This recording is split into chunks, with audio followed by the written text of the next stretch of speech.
everyone, my name is Samiksha and in today's lesson we will talk about present perfect continuous tense. Use present perfect continuous tense to talk about the situations or actions which started in the past but are still ongoing. यानी कि कोई भी action या situation जो past में शुरू हुई थी लेकिन इस समय भी चल रही है, उन बातों को कहने के लिए हम हमेशा प्रेजेंट परफेक्ट कंटिन्यूअस टेंस का यूज करते हैं. फॉर एग्जाम्पल, आपने इंग्लिश सीखना आज से 1 महीने पहले या पिछले हफ्ते या पिछले मंडे शुरू किया था और आप अभी भी सीख रहे हैं, यानी कि इस बात को कहने के लिए हम लगाएंगे प्रेजेंट परफेक्ट कंटिन्यूअस टेंस. इस टेंस में हमेशा लगेगा सब्जेक्ट के साथ has, have, been, first form ING and object. For example, if I say I have been watching this video since morning. अब मैं ये वीडियो सुबह से देख रही हूँ. वीडियो देखने का कार्य पास्ट में शुरू हुआ था और अभी भी चल रहा है. अब मैंने यहाँ पे इस सेंटेंस में एक वर्ड लगाया है सिंस. सिंस की जगह हम फॉर भी लगा सकते हैं, लेकिन इन दोनों में डिफरेंस है और इनका हमें यूज पता होना बहुत जरूरी है इस टेंस को सीखने के लिए. सिंस हमेशा लगता है विद द स्टार्टिंग पीरियड. जब भी हमने कोई स्टार्टिंग पीरियड बताना है कि उस समय ये चीज शुरू हुई, सो उसके लिए हमेशा ही सिंस लगता है. For example, we can say since Monday, since 9 o'clock, since 23rd July, since 1985, since Christmas, since we arrived, जब हम पहुंचे, या since childhood. I have been living here since childhood. अब since childhood एक starting point है जब से रहने का कार्य शुरू हुआ. So starting points को हमेशा define करने के लिए हम लगाएंगे since. One more example, I have been waiting for you since 9 o'clock. मैं 9 बजे से आपका इंतजार कर रही हूँ. 9 o'clock again एक starting point है जब से इंतजार करने का कार्य शुरू हुआ.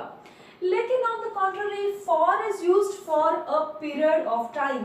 फॉर ड्यूरेशन, ये बताना चाहते हैं कि कितने समय तक कोई एक्शन होती रही, उसके लिए हम हमेशा फॉर लगाएंगे.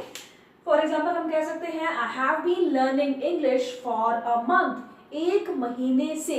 अब 1 महीने एक ड्यूरेशन हम बता रहे हैं जिस ड्यूरेशन में इंग्लिश सीखने का कार्य चलता है.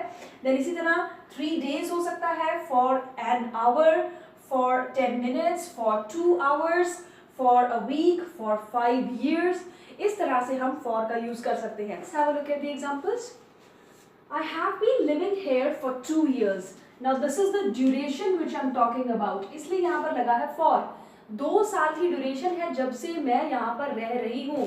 रहने का कार्य पास्ट में शुरू हुआ था और अब भी चल रहा है, इसीलिए हम लगा रहे हैं यहाँ पे present perfect continuous tense. I have been living here for 2 years. Next example is she has been waiting for you since morning. वो सुबह से आपका इंतजार कर रही है. अब सिंस जो है यहाँ पे स्टार्टिंग पॉइंट बता रहा है. वेट करने की जो एक्शन है ये सुबह से शुरू हुई थी और अभी भी कंटिन्यूअल फॉर्म में है, अभी भी चल रही है.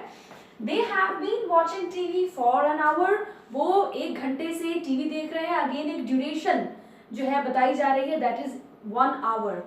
Next is he has been living in abroad since June. वो जून के महीने से ही विदेश में रह रहा है.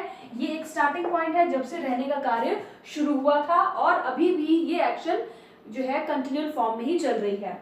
And last example, we have been repairing our house for a month. हम 1 महीने से अपना घर रिपेयर कर रहे हैं.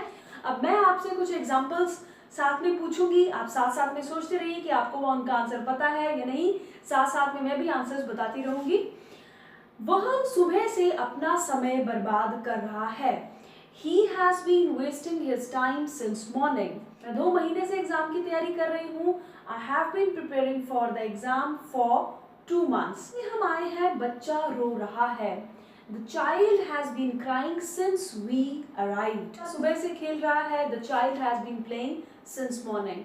So I hope you found this lesson useful. If you really liked it, please press the thumbs up button, sharing and keep supporting.